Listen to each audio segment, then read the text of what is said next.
Area છે ને crucial છે એટલો પાર કરી લે પછી કંઈક ખબર પડે. મારી જો છે ને એક્ઝેક્ટ અહીંથી આવે છે પાછું રિજેક્શન લે છે અહીંયાથી. આજે મેં લાઈન ડ્રો કરી બોડીનું હાફ છે બીજું કંઈ વિશેષ નથી. પણ અહીંયાથી નીકળી જાય તો થોડું કન્ફર્મ થઈ શકીએ. બાય કરવું છે આપણે પણ વેઇટ કરજો. એક્ઝિક્યુશન નથી કરતી જસ્ટ એસએલ જોઉં છું. ક્લોઝિંગ મળે ત્યારબાદ ઓકે. હજી 1.5 મિનિટની વાર છે. ઓકે હવે બાય એક્ઝિક્યુટ કરું છું માર્કેટ પ્રાઇસથી 30 પિપ્સના એસએલ સાથે. એકદમ ક્લિયર છે જોઈ લેજો જશે ઉપર.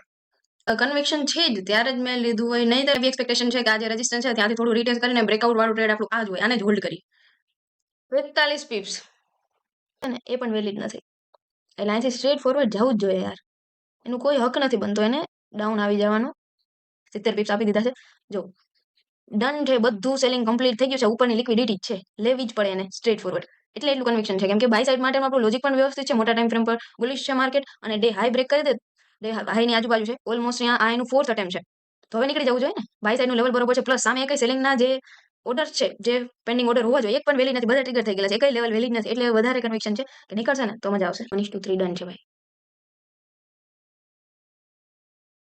ફાટી ગયું ગોલ્ડ ભાઈ 120 પિપ્સ આ ટ્રેડ મેં કીધું હોલ્ડ કરવાની બહુ મજા આવશે આવી ત્યારનું કીધું જ્યારે માર્કેટ ડાઉન હતું ત્યારે પણ કહેતી હતી જે લોકો હોય એમને ખબર છે જે શરૂઆતથી હશે મજા આવી યસ બ્રધર 230 પિપ્સ હમણાં 240 થઈ જાય એટલે 1:8 ડન થાય